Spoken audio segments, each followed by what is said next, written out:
alleged that some of Elijah's women were underage secretaries, and can you expound on that?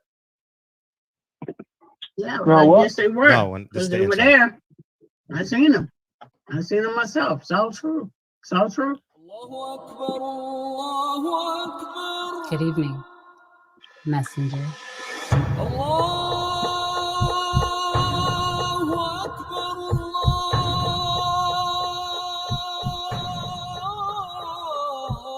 You convinced us that you were the last messenger.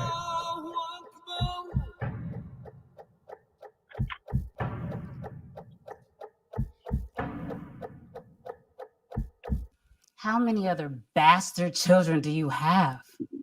Barbershop conversation, guys. Feel free, hit the subscribe button. Click the link below. 9 Wives. Exceptional film, man. And we have a distinguished guest on the phone, man. Mr. Leon Muhammad. How you doing, man? I'm holding on, champ. You holding on. Aren't we both, man? Aren't we both, man? And yeah, man, let's just start with the great Xavier Porter, man. One man, our man, I miss him. We better take time here at May Allah rest him in peace and grant him paradise. I mean. Absolutely. And y'all had a great time in Atlantic City, didn't y'all? Oh, yes, we did. Yeah. Yes, we did. Yes, we did. A hell of a time in Atlantic City. A lot of fun, a lot of food. Boy, we had a lot of fun, man. I've been getting a lot of calls about the brother. Kaya finally got back to me, and you would talk about Kaya after we get off the phone, okay? We talk about Kaya. That's his daughter. She did get to me. Her and her brother did get to me. We talk about that later. Okay. Xavier Porter, big fat jolly funny guy, women. He loves you, Freddie. We had so much fun in Atlantic City. We did a lot of videos together. I'm gonna carry on. As we said, we were next man. I'm gonna do it. I'm gonna keep continuing to shoot the 5. I ain't gonna change nothing. I'm putting in remembering of him. Right. In the time, me and you gonna hook up, do things in his remembering. AG, all the guys on the East Coast that he dealt with, you know, all the little crew in New York and New Jersey and Philadelphia that he dealt with. We all gonna stand with his daughter when they come, when time to lay him to rest. He was a hell of a guy, wasn't he, man? Oh, he was a hell of a guy. Hell of a guy. Great guy. I tell people I always called Xavier because I knew I was gonna get a compliment. I knew he was gonna make me feel good. You know what I mean? You know. He always knew, and he could get on me, man. You gotta take care of Fred. That's just Fred, 47 years old. He's from Holland. He can take care of himself. He come from the same hood we come from. He's a man subject, man. Hell of a guy. He really loves you. Yeah, I love that. And the thing about it, and I told all the boxing people that got shows coming up, I said, man, y'all better count them out. Because most of all y'all that have these shows, like the fighter Cornflake and his mother and father, he did their show. He did all the shows. All Al Henry shows through his runners on the East Coast. He did all the shows at Twin Jelly Arena in Philadelphia. Right. Man, did a lot of time. All the shows involved with other promoters. And the guy that's having trouble now, Jonah Warrior, did all this shows. Right. At his expense. Right. So they should be glad to count him out. They're going to count him out. Rudy Bella told me, because they don't want no problems out of me. They know I'll bring the noise. From a street standpoint, I ain't saying this was my guy.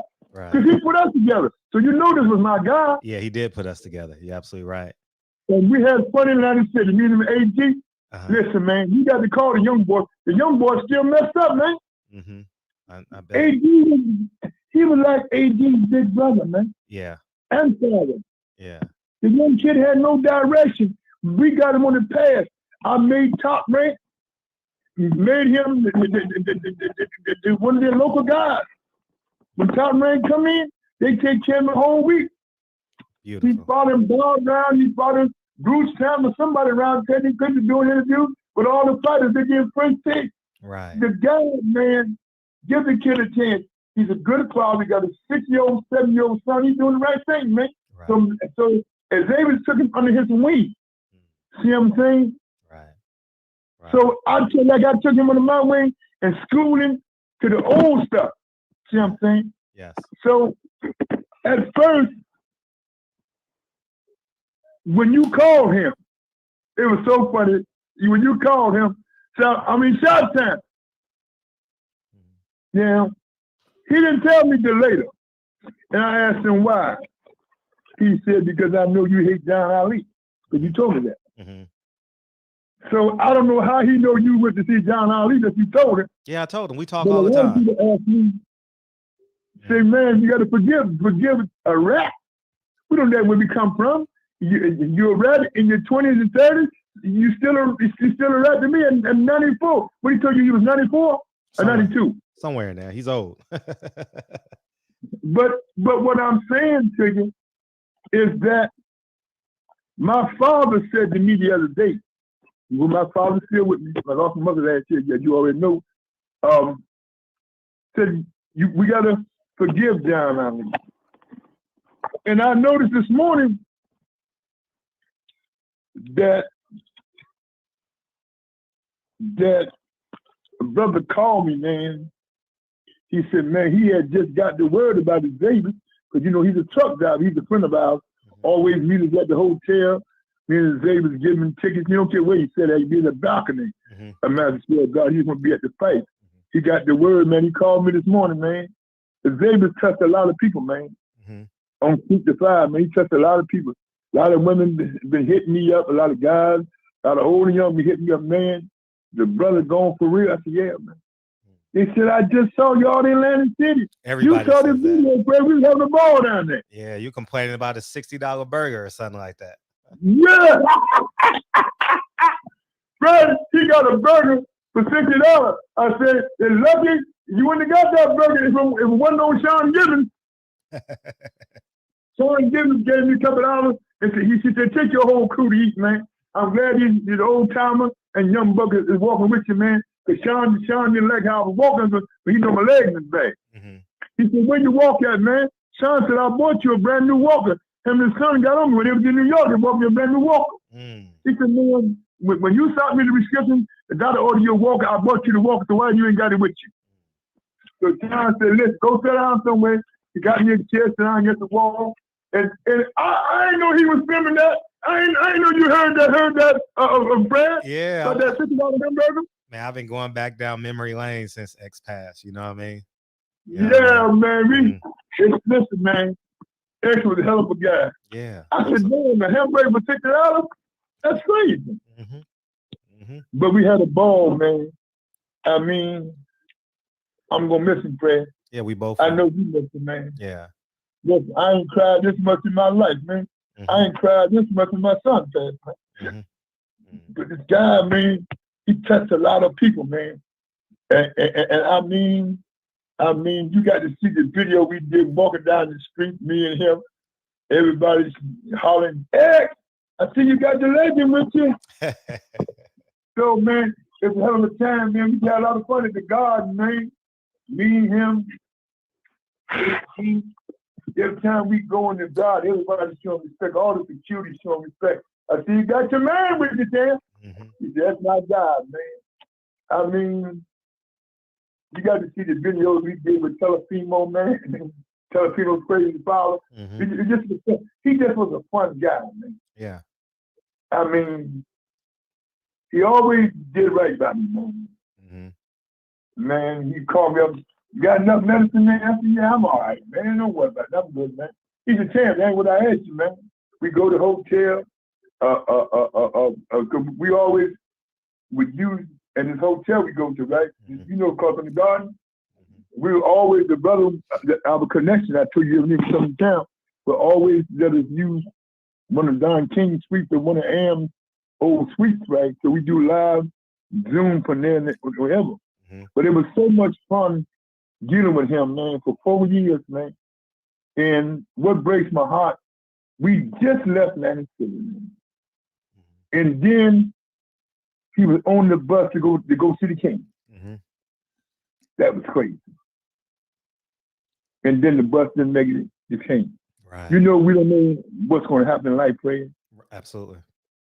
But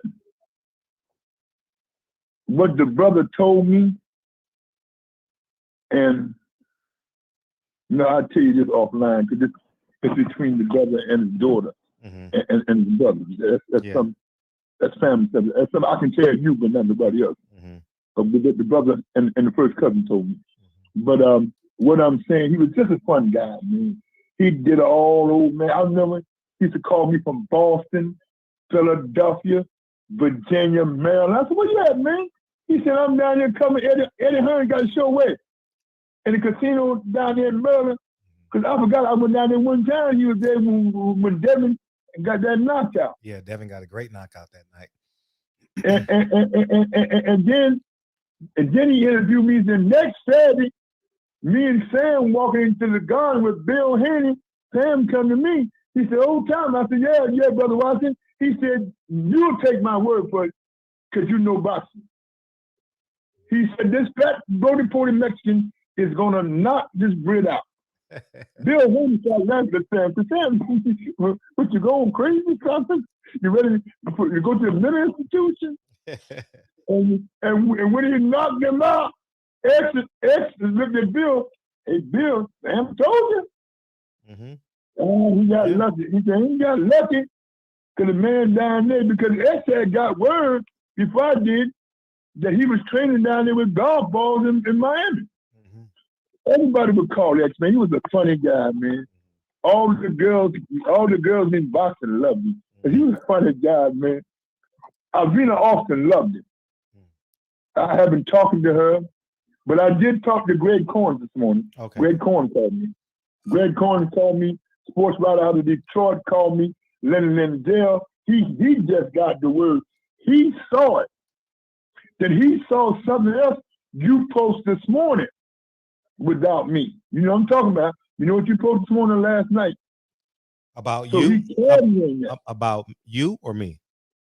No, you post something about the captain. Oh, yeah. The captain. Oh, yeah, probably because it's on auto load. I got to see what it is, but it's your interview, correct? I don't know. All I know, people from Detroit. Oh, yeah. They're going to call you. Oh, they're going to call you about that because I'm chopping up your interview. So they called me on it this morning. You know me. If I eat, I don't have to phone. You know that. You already know how I roll. You already know that. Right. So I didn't have the phone. So somebody from that mosque called me. One of the sisters around the corner from X, she called me. Wow. She just got word that he had passed. Wow. Then she said, I knew this guy when I was 9, 10, 11 years old. And I'm 60, and I'm 64 now. So I said, what guy you talking about? She said, I'm gonna send you an article. So I figured it was something when it said Barbershop Fred. I said, what he done now, he ain't called me. It was something about the cap. I don't know what it was. It was something about the cap. And some people from Detroit called me. Oh, Yusef Shaw? Yes. Oh, yeah. The girl texted me, she said, that's I just quoted you. I just quoted you on the title of a video about you and Yusef Shaw and how you didn't like him and stuff like that. It's all that's what. No. There's no problem with it. But I'm saying it's what we want. Yeah. We want people from Detroit. Right. That knew him when he was a kid. It was a girl, it was an old timer told me that's still in the mosque. I think he said he 82 or 83. Wow. He remembered. He was a kid in the mosque when his grandfather was one of the top lieutenants for Elijah.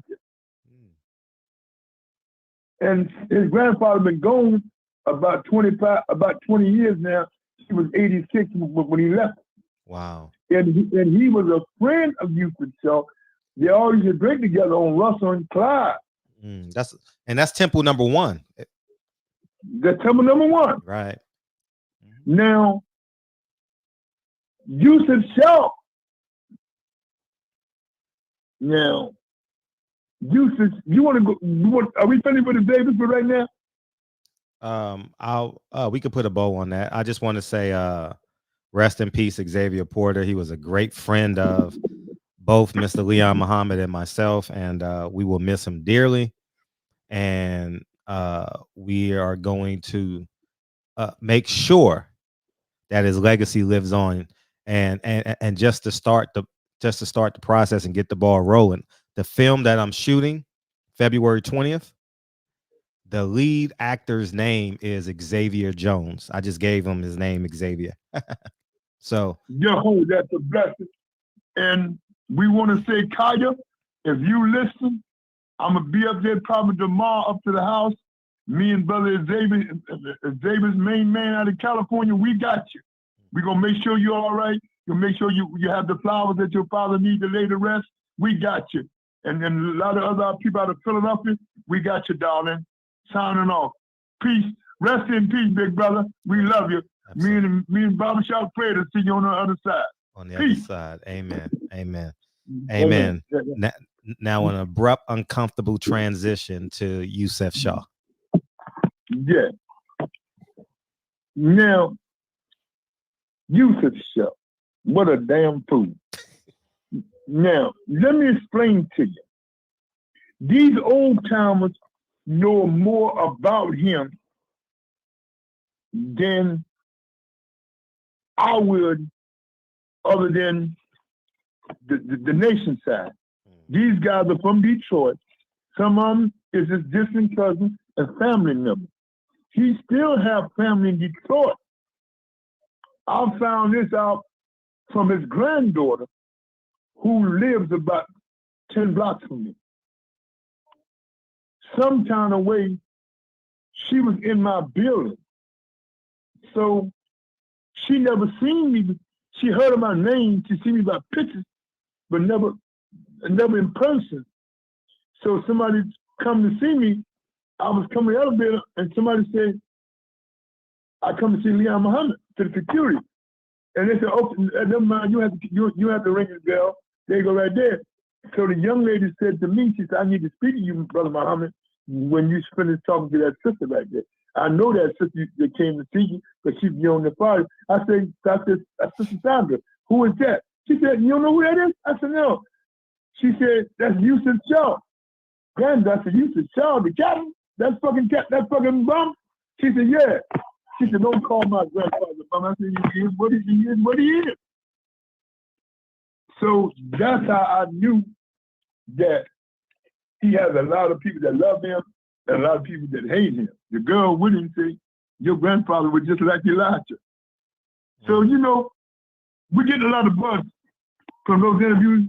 Fred, I'm getting a lot of calls, man. A lot of people want me to do interviews, you know. Good. You know, they ain't talking about what I want to hear. You know, I'll go south for the motherfucker in a minute. You know that. Yeah. You know it better than anybody. Right. But we straight now. Right. Our late brother brought us together. So I like how you chopped it up, Fred. We get a lot of buzz for you chopping up putting the whole thing out there. You believe? Right. Oh, for sure. It's going to do, over the history of it, it's going to do millions of views. For sure. For sure. Yes. But the problem I have, and things is moving slowly because they've been under the weather. You know what I'm talking about. It's still about the weather.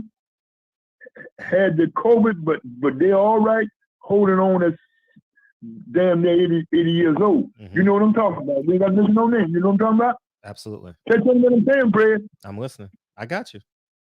Okay, so the brother gonna get with me. So I said to them, I don't know when. I said as of now, to my understanding, that you're not getting on no plane right now. Yeah, right. So because everybody was looking for you to come to the East Coast. Right. So when is the 21st, Fred? You got the movie when? I shoot the 20th and the 21st. So listen, you have to make sure that the world knows how Yusuf Shaw hated this man. I don't want them to take my word. Right. I want other people to bear witness to it. which is public knowledge. He said it. Right. You can go get the Oprah Winfrey. I'm saying Oprah Winfrey interview. What he said to her, what she said to Spike, and what Betty said on television. Mm-hmm. Did you ever watch that interview, Fred? With Oprah and Yusef Shaw? Oprah, Spike, and Yusef Shaw, and Oprah and Betty and her oldest daughter. You ever watch the interview? I did see the interview with Oprah, Dr. Betty Shabazz, and her daughter. I did see that. I didn't see the interview with Yusef Shaw, though. She did one with Yusef Shaw and Spike. Spike was there. When she gave Spike the money to finish the movie with, she gave Spike that money. I probably saw it. I got to rewatch it because it's. Did you know that she gave Spike the money to finish the movie? I do. Yeah. Mm-hmm. Now listen. Now go back and watch what Betty said. Watch what Betty said. Right. Now, I want you to watch it and tell me what you heard. I know what you heard, but I want to know if we say it and we don't have a problem. You know, I would say it anyway, but you know, I don't care. I'm just trying to protect you and your young family. No, you know, I'm at the end. You ain't got to protect me at all. No. You know what I'm saying? For lawsuits. Oh, okay. Because I might say something, and then you might bear witness to it, and then you got a problem with lawsuit. I remember her saying that they broke up a couple of times. Is that what you're talking about in that interview, right?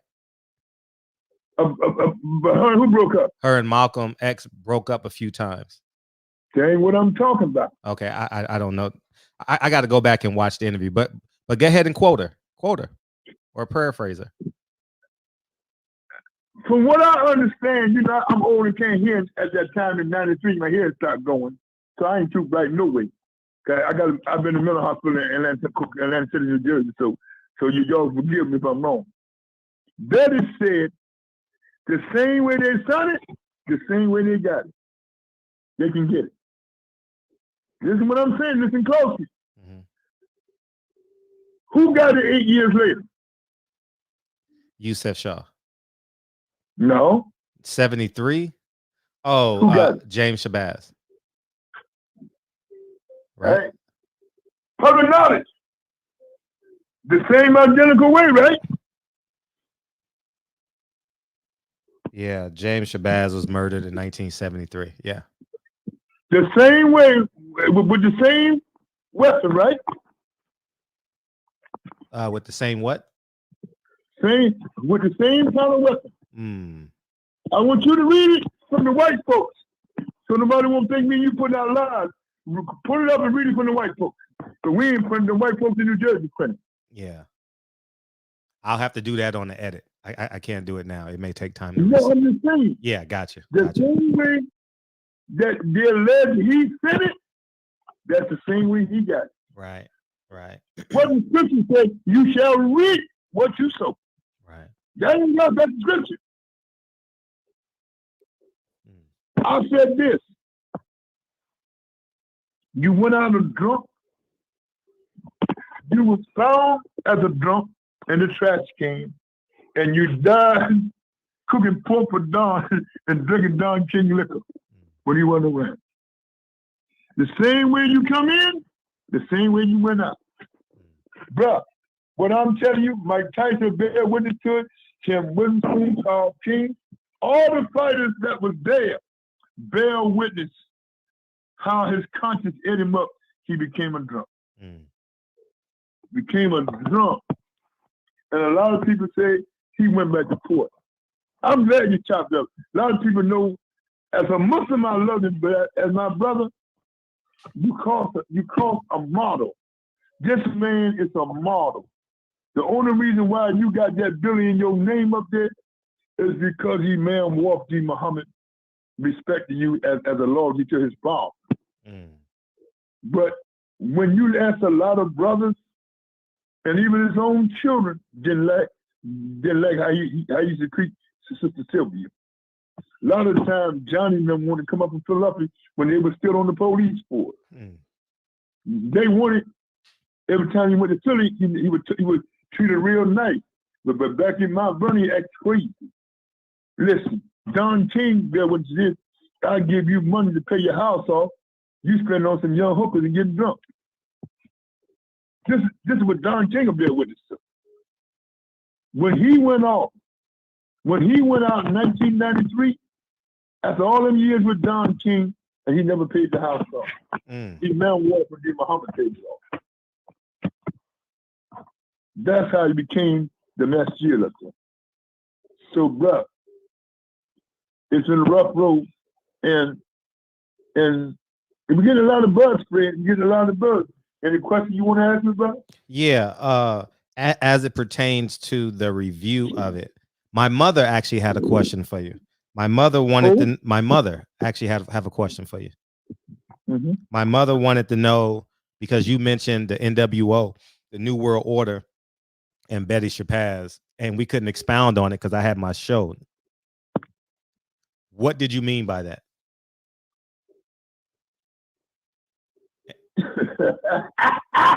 I knew this was coming. I know that question was coming. I just didn't know when. What I mean is that Betty was close to those brothers in the New World Order, Belton and all them guys. And if you, mother, watch that interview with Oprah, she can put two and two together. She knew all those brothers in the New World Order. Those brothers were diehard supporters of Malcolm. You got the sons of Malcolm X running around here. You know about them, right?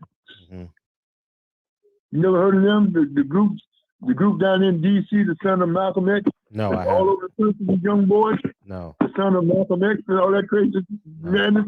But what I mean, you tell your mother what I mean is that Betty knew a lot of them brothers knew their wives, a lot of their wives, them brothers from that New World Order was in nursing school with her. Right. A lot of them brothers, she knew their wives because they was in the nursing home, in nursing school with her before she married now. They all went to the nursing school in New York.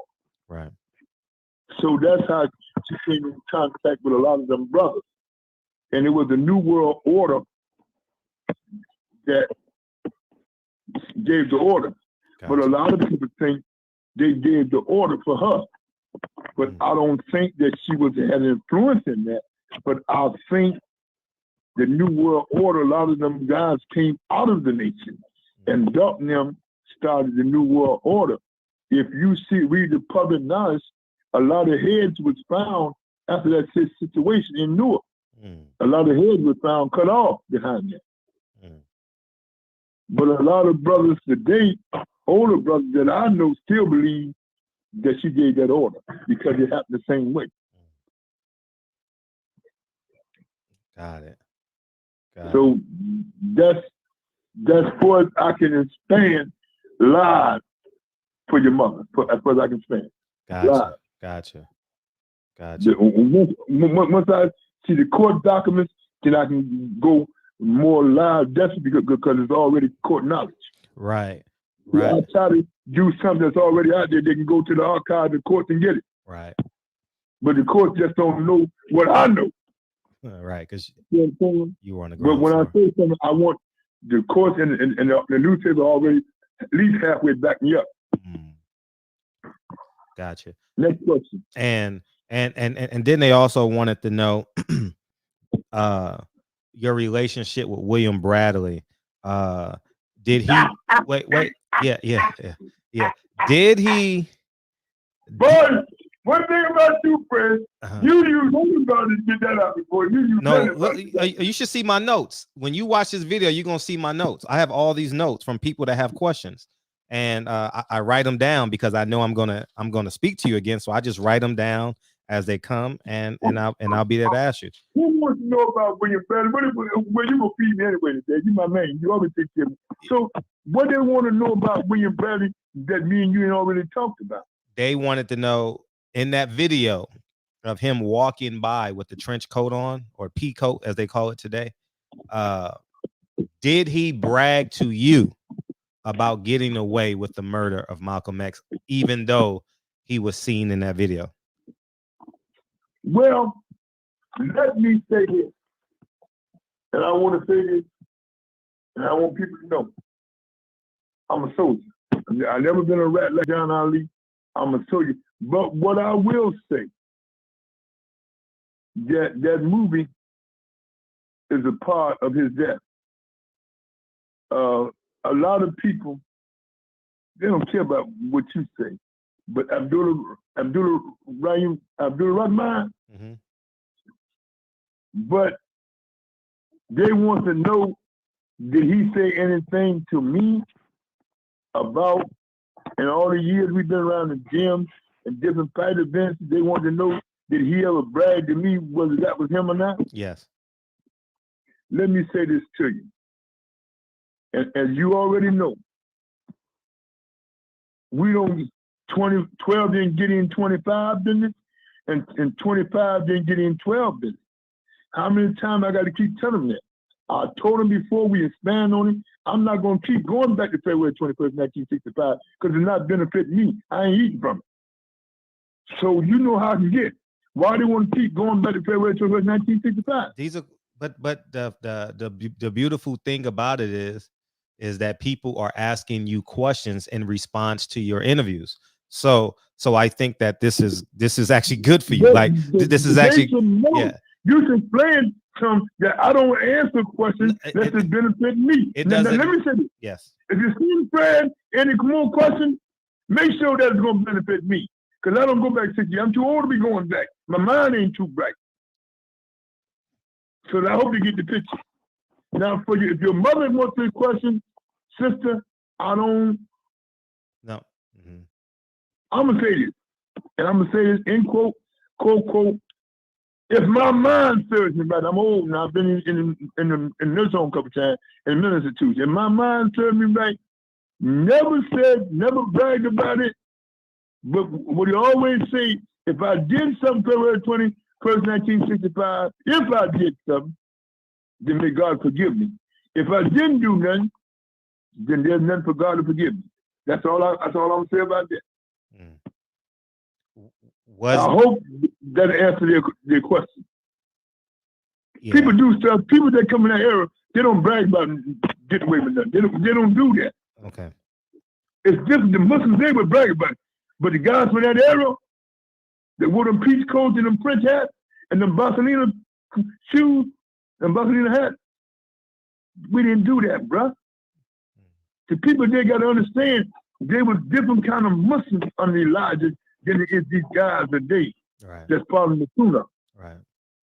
You grew up in Harlem. You know the brothers were starch not. When they're on post, they didn't move. You grew up uptown, not too far from the mosque. Right. You know, brothers, you've been in the barbershop when you was a kid. I have. So you know the brothers was on post. Right. They do a lot of talking, just cut hair and kept it moving. Right. You're absolutely right. So these people today asking a lot of questions. What they want to know for? How does it benefit them? Both of them is gone now. It's information. That's all I'm saying, and it's great to get the interaction. Well, I understand what you're saying. You do what you got to do to get information. They want free information. I don't do that. You know I don't do that, man. You do what you got to do to get what you want. You think like Malcolm by any means necessary. That's why he's your man. So all I can say about that. Okay, and someone asked another question about that. And they asking you, was that him in the video walking by the camera? So why are they asking me? Because you know him. You know what he looks like. He got his children here. He got a wife here, but why are they coming to me? Because they're not doing interviews like you. Okay. Tell you what. If they want to know, you know how they can know. You already know. Well, tell them how to do it. Tell them how they can know what they got to do. Listen, you know I'm a fat country boy. I let eat. No, well, tell them where to send it. Oh, they got to cash. No, you tell them. It's your show. You tell them. Yeah. Tell them. Cash App Boxing 1188. Correct. Correct. 88 in the book. Cash App Boxing 1188 and support his book, Mr. Leon Muhammad. All right. The rise and fall and restoration of the country boy. Of the country boy. You're absolutely right. And if you guys want to know any answers as it pertains to history, Cash App the question to Boxing 1188. And now, don't send me the question because it's not going to happen. Okay, now, anything you want to know is a different story. No, these are just questions, but these are cool though. That people are asking these questions though, because. But it's not cool for me to answer them when it don't benefit me. You know how I am, Fred. Yeah, but if you do, but you know what we should do? You should come on my live and people can Cash App you questions live on the air and you can answer it. They'll do that. Okay, now that would be fun. That actually would be a good show at some point down the line. Me, you, and DB? Who? Me, you, and DB. When I live that day? When I did the first show with your old partner, DB? No, you wasn't. No, I brought him in. You wasn't live, no. I ain't got no problem. We gonna come over there live. We can do another show live. Tomorrow night. Oh, I come on. No, you ain't gonna come. You ain't gonna come. Cut it out. You ain't gonna come. Bro, if I said I'm gonna come, if I'm eating from it, all right. But you always take care of me. I'll just tell you what I need. If you got to do, give it to me. So I ain't got to even question you about that. No more. I'm used to you and you're used to me now. But listen, I'll come live. Okay, tomorrow night, 10:30, 10:30 your time, 10:30 your time. All right. 10:30 at night, my time, or 10:30 in the morning? At night. So 10:30 your time. No, 7:30. Your time 7:30. Yes, your time, 10:30 p.m. Oh, on Sundays, Fred, you start at 7:30? Every night. 9:30 every night I start at 7:30. Oh, 7:30 your time. Yes. So that's why you be trying to catch me in the daytime. Yes, because it's so don't bump into your show. Yes. Okay. Yes, exactly. I'm gonna do it, bro. I'm gonna do it because what I'm gonna do. Matter of fact, I'm going uptown tomorrow. And I'm going up to the house. And I'm gonna go up to the. I'm gonna go see a couple of brothers that used to hang with us. Mm-hmm. And I was trying to get hold of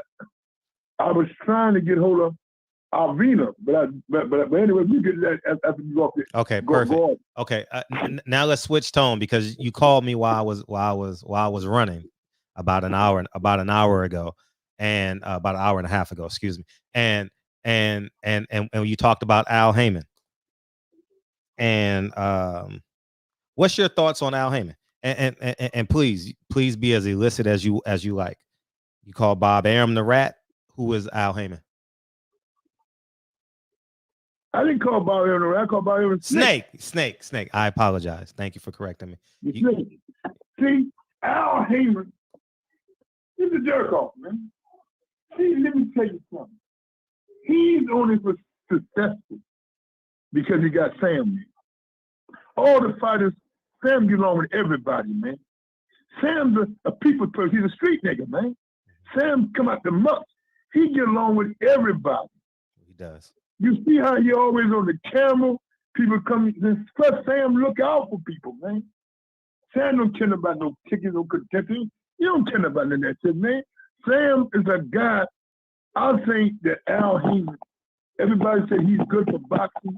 He's the worst advisor I ever seen. And I've been advisor to 8 former world champions, well-known champions. I ain't never did no nut shit like he got.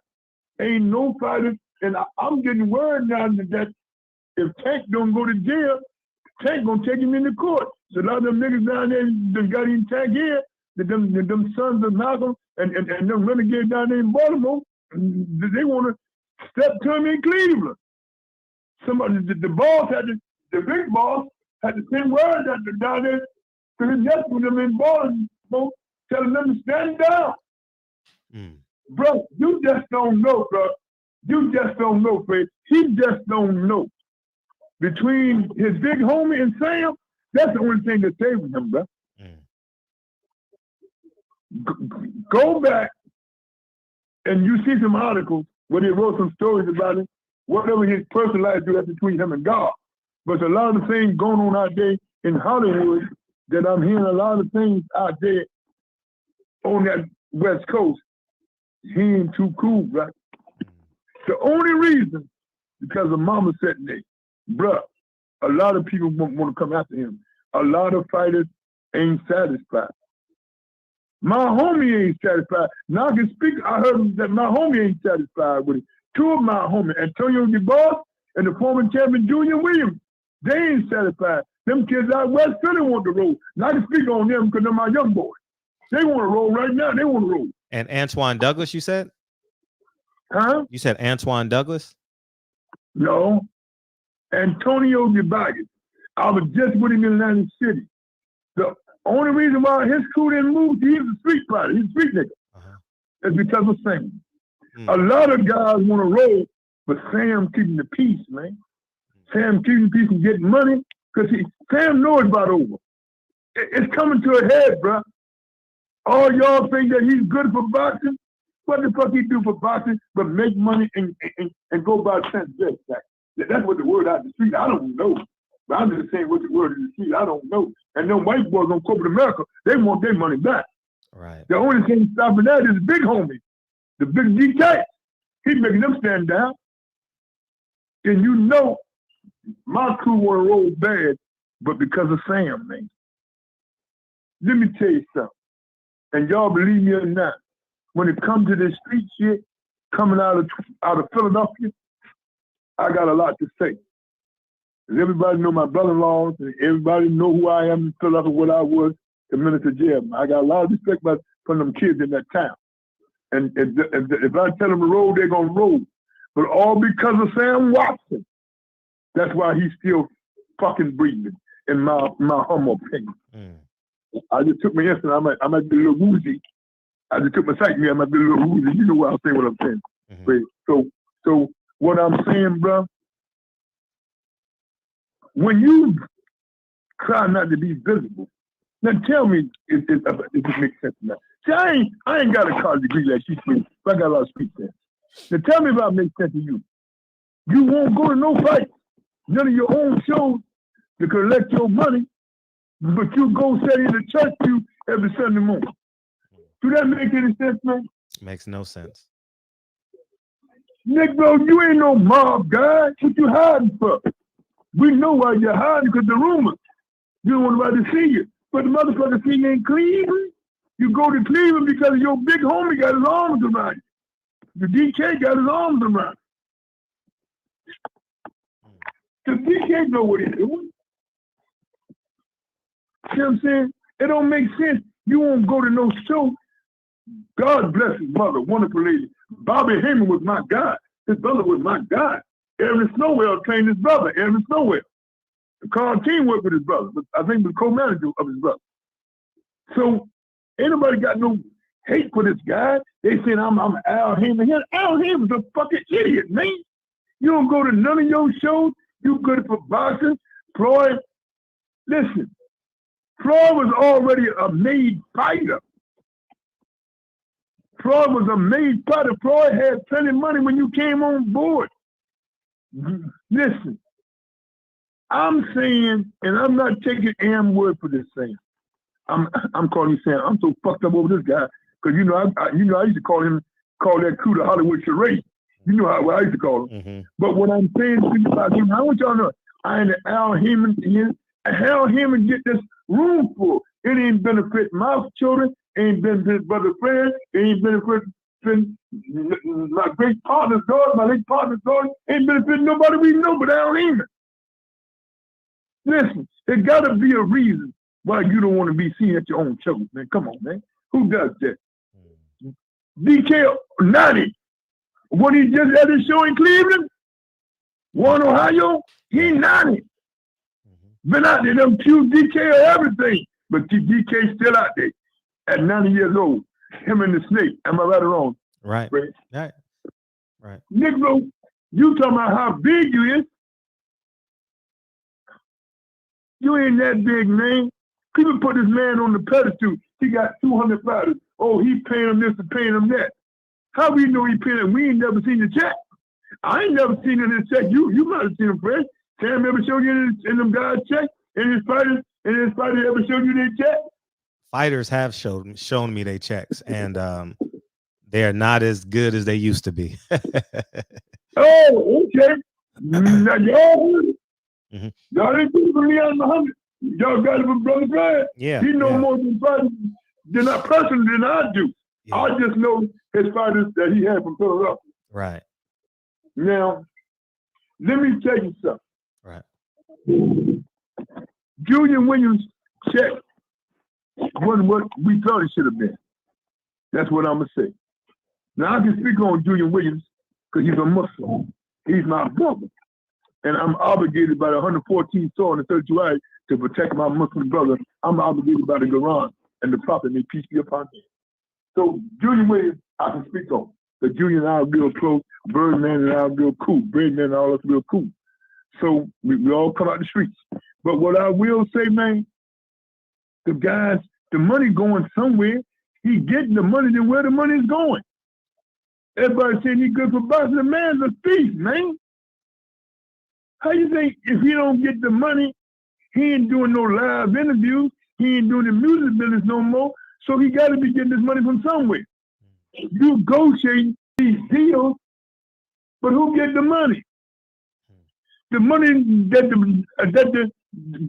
the Bogota gave him for bringing Gary Russell show there, where that money went?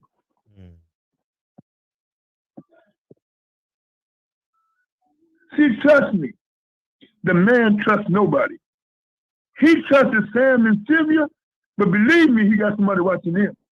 I know it, Sam knows it, Sylvia knows it. Listen, it ain't his money, so he got to watch everybody. There's some guys downtown. There was some white boys in Atlantic City, but Gary Russell, I ain't never seen him before. All of them said to me, they asked Sam, who that? Sam said, that's that Philadelphia gangster right there. See all them guys around him? That's that original Philadelphia Black Mafia. They said, so one of the white guys, and I knew who he was, I said, you ain't got to ask Sam, man. Y'all can ask me. I said, y'all should have asked me before y'all gave him that fucking money. See what I'm saying? So they don't know what I know. See, the snake know what he's doing. See, they sleep on the snake. The snake has to master what he do. That's why he's the snake. Because you know, a snake. Now, I know you got people down home for you, tell you about the most guard snake. You know, a guard snake don't kill you, it'll sting you. And that's what they am do. You sting a motherfucker like Haymon. Haymon, see, everybody want to say Am dragging out the fight with Crawford. He dragged out the fight, but man, Am didn't do that. Man, them dudes about getting that money as soon as they can. You know that, Fred. While he would drag out the Manny Pacquiao fight for 5 years, and that's money he could have made and invested and got some of that in 5 years. Am I right or wrong? Right. Next question about him and all them rip raps out there and then Hollywood. Did you get a chance to hear Adrien Broner? Because I have the clip. I heard Adrien Broner last time. I heard my boy Adrien Broner when he called. See, now they ain't gonna play with Adrien Broner. Adrien Broner put them things on him. He's that's my man. I love Adrien Broner because he talks shit and he'll back it up. Adrien Broner got them fools out there. Adrien Broner put them things on and go get them. They better not play with Adrien Broner, because you know what he called Leonard Elby. He said, you bitch ass nigga, you ain't with me. Floyd, you bitch ass nigga, y'all ain't with me. Right. You know, Adrien Broner don't play them games. I got respect for Adrien Broner. Adrien Broner and Tony Tom, I got respect for them niggas. All right, I'm going to play the clip of Adrien Broner talking about the Al Haymon situation, okay? It's about 2 minutes long. Okay. All right, listen, check this out. All right. Boxing shit, what's going on right now is this, and I shouldn't even be saying this on air, but fuck it. A lot of these fighters,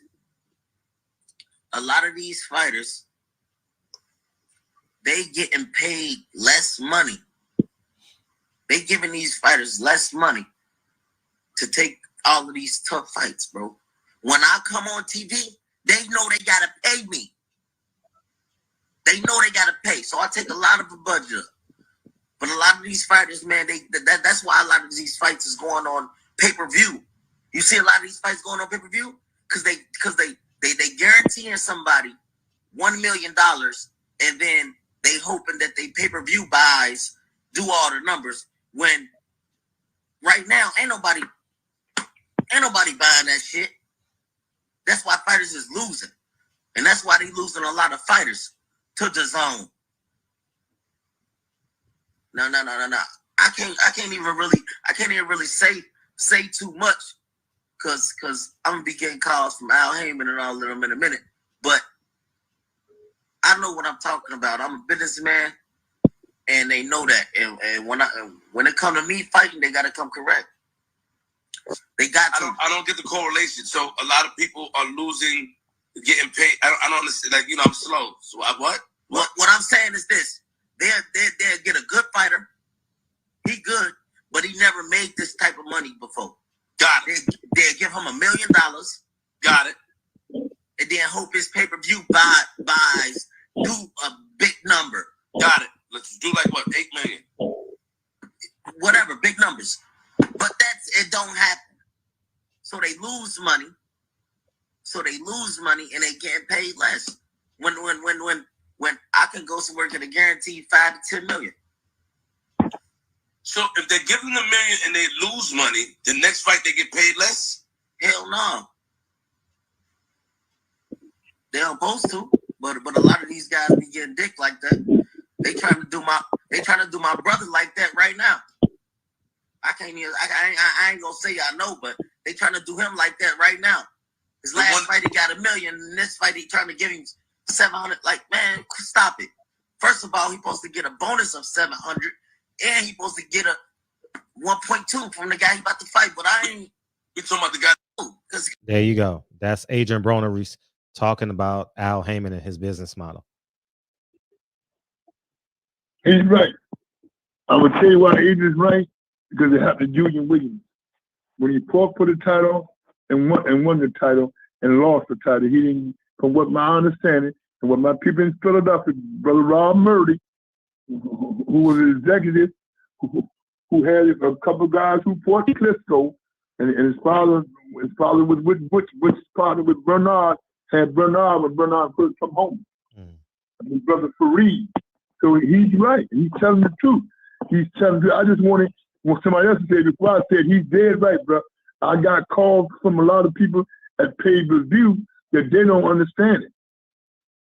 So when you got guys like that, and you notice, and Adrien is right, a lot of his guys, even the ones that's not bringing nothing to the table, he's getting rid of them guys.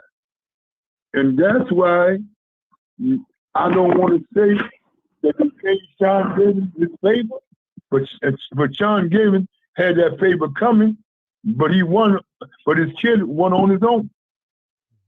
So he still owes Sean Gavin the favor, because Sean bought him a guy that was even in at the road, but the guy made him a lot of money.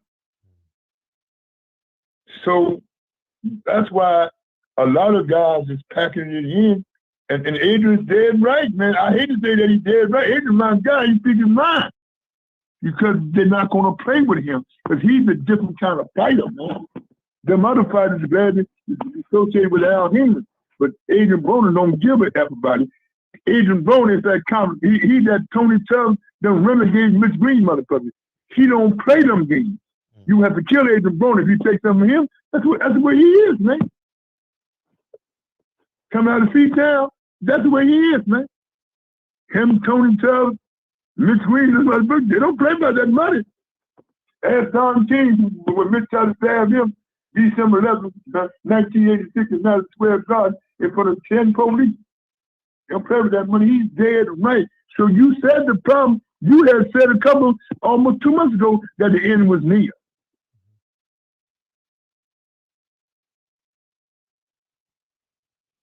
I think it's going to be over as soon as we think. What do you think, Chris? I said summer. I said this summer because there's not going to be. That's what you said. Yeah, because it's not going to be enough dates and fighters going to have to fight. You know, in your prime, you can't fight once a year at 25, 26, 27, 28, 29, 30. That's not feasible. You can't sustain a lifestyle. You can't take care of your children. You can't take care of your wife. Do you think, and what you just said, do you think that's what killed Gary Russell's career, or Gary Russell mouthed himself and his father?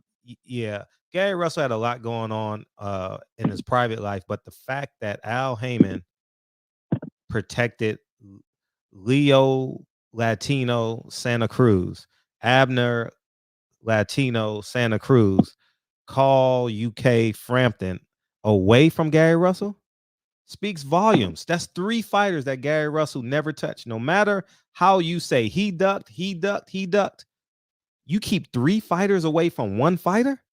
No way. No way. But listen to what you just said now. Listen to what you just said. What do Gary Russell bring to the table? You got a moron. Call everybody out, making noise, and your father saying this and saying that. His father's been quiet over health-wise. His father's doing good. You know, he lost one of his legs to diabetes. Yes.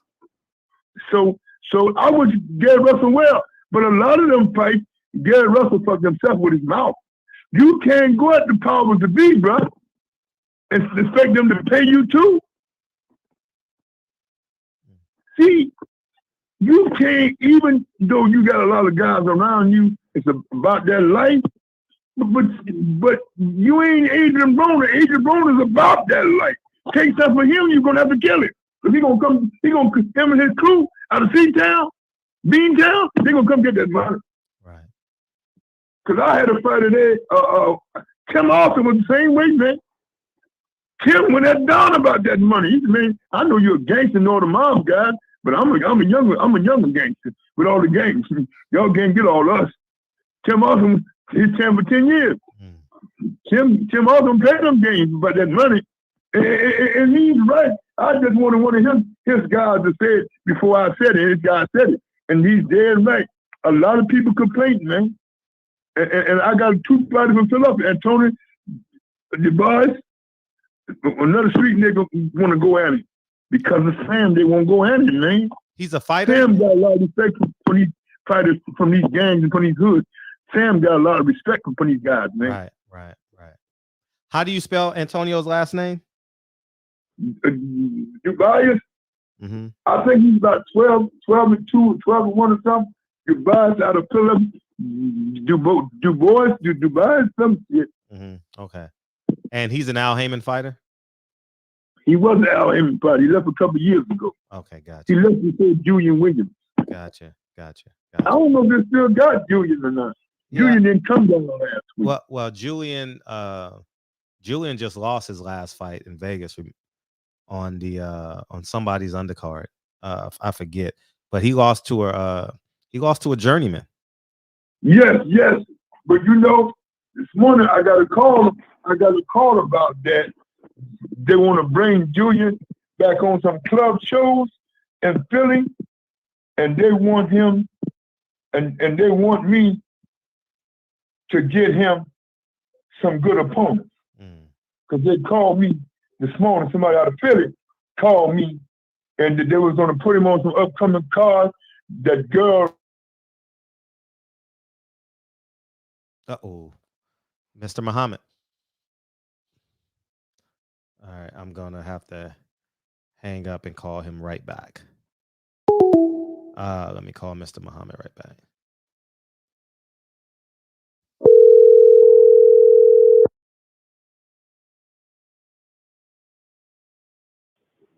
Oh man, I was going crazy. I said, I lose bread. I got to eat tonight. I can't lose bread.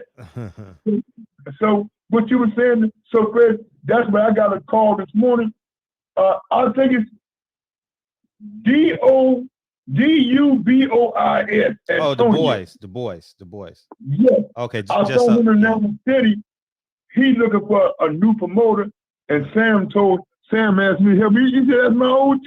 And he gonna help me if he can, but I ain't really want to get involved with him because I ain't know. And Sam told me that his paperwork was clear with them. He on his own, but Sam took care of him down in National City. Mm-hmm. Yeah. I think he's 12 and 1 or 12 and 2, something like that. Yeah, Sam. And he, good little kid, he wants to come out of Al Haymon. Right. He wants to send his crew Right. Out of Philadelphia. That's that young third generation of the JBM call themselves the junior black mafia. Right, right. So that shit is crazy. Mm-hmm. But I mean, Fred, you said it looked like he might not make the early summer. It's gonna be hard. It's gonna be hard. It's gonna be real challenging because when you look at their schedule, they just announced Jamel Charlo for March 19th. And it's already first week of February. So that's 5 weeks of promotion. And they have yet to announce Earl Spence. So they're doing one fight at a time because they can't afford to put out a schedule. They can't afford it. You know, Showtime can, but Fox is not giving them a budget. So and the way Al Haymon disrespected Steven Espinoza a couple years ago. Steven Espinoza, Steven Espinoza is not giving up his leverage at all right now. He's not. I'm surprised that he took that Gary Russell fight, Steve Espinoza. Right. Me too. Was you surprised, Brad? Very surprised. Very, very surprised. I just don't know. I knew that Steve has a lot of friends in D.C. with some of them kids, lawyers down there, some of them kids that's in them streets, that's friends with Jerry. They have a lot of them powerful Jew boy lawyers down there. And I didn't know that Espinoza was a Jew. He is? Espinoza? Uh-huh. Ain't that Jewish? No, that's Spanish. Steve Espinoza? Somebody say he's Jewish. No. And somebody say he's a Guinea. Well, he might be half and half. He don't look like true of Latino. Yeah, Spaniard. Yeah, Spanish. Yeah, he might be. Yes. I think the clock is ticking before the seventh grade. Yeah, it's definitely ticking. It's definitely ticking. You telling me they announced Jamel Charlo, the big Charlo or little Charlo? Little Charlo. Against who? He's fighting Brian Castano for all the belts. Who got Brian? Maidana's guy. He got Brian. Mm-hmm. Is this a co-promotion? What is this? Well, it got to be a co-promotion with TGB and somebody else. It has to be. Mm-hmm. So TGB ain't giving up. They ain't giving up no leverage. It's a rematch. So I don't know what the leverage they're giving up because I'm not sure if he's coming in with Samson or Louis DeCoupis, you know, because they do deal with a lot of Spanish fighters. So maybe Louis DeCoupis or Samson brought him in via Maidana's guy. So I got to see. I don't know. So I got to look at when I see the press conference. I haven't talked to Louis Jr. in a while. Louis and I go way back. The old man Louis, we go back to the days of Chris Dundee. Because you know how far that's going back with Chris Dundee. Mm-hmm. He died 10, 15 years before his brother. So, and you got a point there. See, I didn't know that. I knew that a lot of guys that he had got Fred from Cuba, whatever, he had got them through Louis de Cuba Jr. I didn't know that the old man himself dealt with him. So everything going through Junior is going through Senior. Junior, Louis DeCoupis Jr. is running it. I mean, for real. Oh, he running the show. Hell yeah. So his father done backed up. Yeah, for sure. Louis doing all of the running around. Because I don't see the old man that much. I haven't either. And the old man and I are real close. Every time he see me, he say, "Hey man, my father said, make sure you eat and get your medicine." Mm-hmm. He always do it since he was a kid. His father and mother loved me because, you know, I was there for him when we all with Don in the old days. Mm-hmm. So I took care of Louis Jr. with Butch Lewis. So Junior, he had Madonna? I don't know, But he's somewhere in there. Yeah, he's somewhere. He got to be, because that's how you get through the Al Haymon. So you got to go through Junior. I think, yeah, you got to go through Junior for sure. You got to go through Junior or Sampson for sure. Louis DeCoopis is basically running PBC for sure. So you telling me he got more power than Sam got? Yeah, because I would say that I would say Sam has the better relationship with Al Haymon, but Louis DeCoopis has the money to buy the cards and put the fighters up. You know what I mean? So Louis the Cuban can get that Cuban money and put the show on. There you go. And Al Haymon is not footing the bill because he has no money now. And he needs to show no money because guess what? He doesn't want to. He doesn't. Yeah, use their money too, and he doesn't want to pay back the hedge fund money. Yeah. Because if PBC succeeds, he's on the hook for the payments, and you can't do that when you already got the law on your side that it's a failed business venture. It's a failed investment. So you telling me he did learn something from his big homie?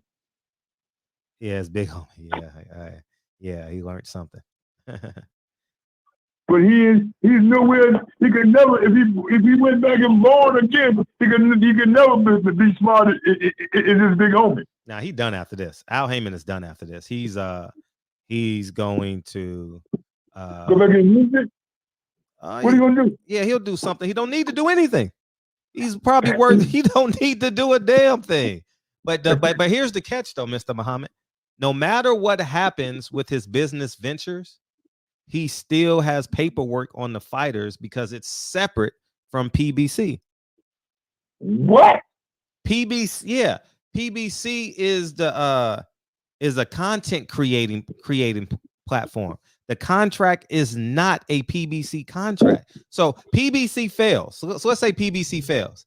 He still has the contract on the fighters, so they can go to Top Rank, they can go to the Zone, and he still will have a percentage on them. Just like Daniel Jacobs, for example. The Daniel Jacobs, who did Daniel Jacobs fight? Daniel Jacobs fought somebody. Triple G, no, he fought Canelo. No, Amir Khan. No, Amir Khan fought Canelo, right? Amir Khan fought Canelo? Yes, Amir Khan fought Canelo years back. You know who was with Amir Khan? Haymon? No, one of the Watson brothers.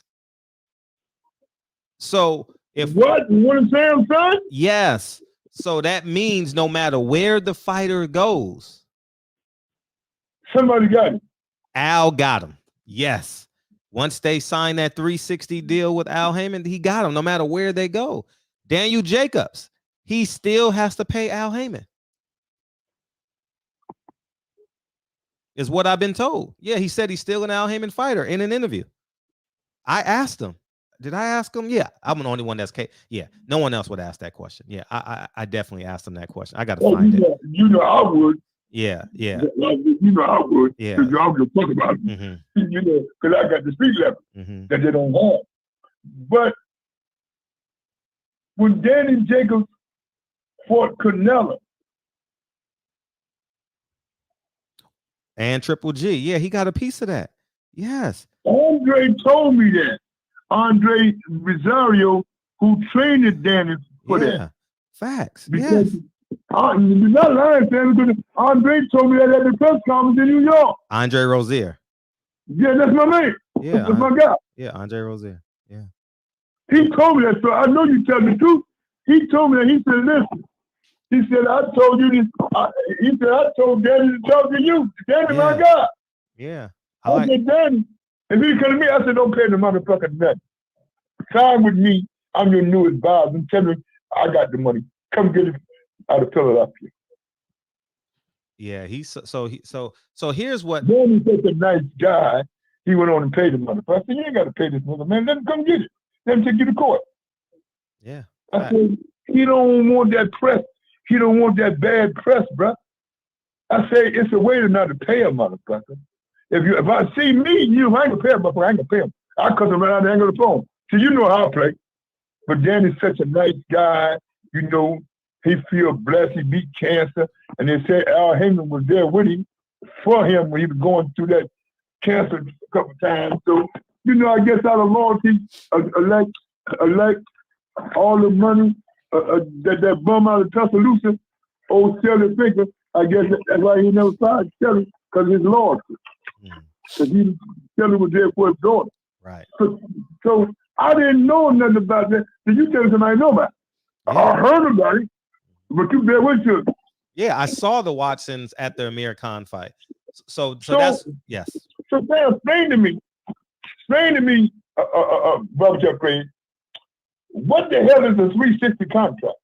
A 360 now the Don King contract, which is always a doer, but what the hell is a 360 contract? 360 contract. I saw it in the paperwork with the Golden Boy lawsuit. No, with the Golden Boy lawsuit. The Golden Boy lawsuit. Al Haymon's contract is in the Golden Boy lawsuit. And basically, you cannot make a decision in the ring, out the ring, without an Al Haymon signature. Basically, that's the short end of it. So you telling me he has to? This sounds like a modern day Don King contract, a modern day slavery contract. Yeah. It's a slavery contract, man. Yeah. This is worse than the mob cracking you in the head. Mm-hmm. This is a legal contract in a courtroom that you bound by. Yeah. It's on the internet. People can go read it for themselves. This is crazy. You're telling me? Yeah, you can't sign with no promoter. You can't be promoted or managed without the permission of Al Haymon. Yeah, it's on the internet. It's not. It don't take no rocket scientist. This ain't Fred making stuff up. I don't need to see a fighter's contract if it's in if it's an exhibit in a court case. No, it's no need. So you're telling me these fighters let Al Haymon do what he want to do? What do you want to do? Well, see, here's the catch. They think they believe Al Haymon has their best interests. He does not. Which is a damn lie. You and I know that. Yeah. So what he did was he put them in position where they can't negotiate against him by allowing them to open up their own promotional companies. So they're the promoter, right? They're the promoter of their own shows. So there is no boxing expert. Do you understand? Do you get it? Now, I get it. Now when they go to Al Haymon, they're negotiating themselves against Al Haymon, but they don't negotiate. They accept. Hey, fighter A, I'm going to give you X amount of dollars to fight X amount of dollars. There is nobody like me in their promotional company that's advocating for them. So they don't know what to do or say. Do you understand? So Al Haymon is a genius. He convinced them, hey, you go open up your promotional company. We'll funnel the extra check. We'll funnel the excess money. Do your promotional company, whatever. And they think they winning. But when in actuality, they're losing because fighters can't negotiate against Al Haymon. Same thing. I mean, so that's pretty much it. So I understand what you're saying. Yeah. Because I'm just saying, how you let a motherfucker do this for you, and most of you niggas come out of them gangs and come off the street corner? How the fuck you let this homosexual, alleged homosexual by the public court knowledge, and police arrest out there in California for the transvestite do this shit to y'all? Y'all come sign with Leon Muhammad Sports Production. I'm trying to get all your money. Now I'm trying to get all your money. See, that's why I think he made peace with Birdman and Julian them. I'm hearing that because a lot of them guys was down there in the city, and Sam was talking to a lot of them. I'm telling you, bro, niggas want to come at him, man. See, them kids got friends everywhere, man. You can't get away from them gang kids, man. So I think it's Sam and his big homie is saving him in Cleveland on Sunday morning. Because his big homie grandchildren be at that church too. And they ain't going there with that bullshit to get the big homie, get his big homie DK grandchildren. They ain't doing that. Right. Them kids ain't gonna do that. Right. So he get a blessing, man. Mm-hmm. This shit is crazy. I heard about that, Fred. I just never knew the extent what the 360 was. That's a modern day slavery contract. Yeah, yeah. And you can't even defend your own company. No, you can't. And he conned them and used special language. Say, hey, yeah, you're in charge of your own promotion. They don't know they need a lawyer to negotiate against Al Haymon. They don't know that. They think that they win it, but they're not, because there's more money in the pot, and they don't know that. That's why you got Jay Prince negotiating against Bob Arum. That's why you got to have your own manager. Now, I know Jay Prince and Bob Arum have a great relationship, so they don't break each other. They bend. But these PBC fighters don't have a lawyer or Jay Prince that understands the business to negotiate against. That's my man, JP. That's my man. Him and that funny talking to Antonio. Antonio, I love Antonio. He gets on my damn nerve. But JP, every time he say me, he come pay homage, man. That's my brother, JP, down in Texas, man. Yeah, he's a good That's guy. my brother in the third ward, man. My good guy, man. And here's the big thing that I want to talk about that I fell victim to. I'm going to repeat that I fell victim to.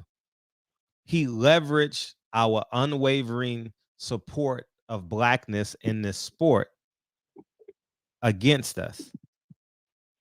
Like, I had blind support of Al Haymon. Blind support. Oh yeah, we finally gonna get some.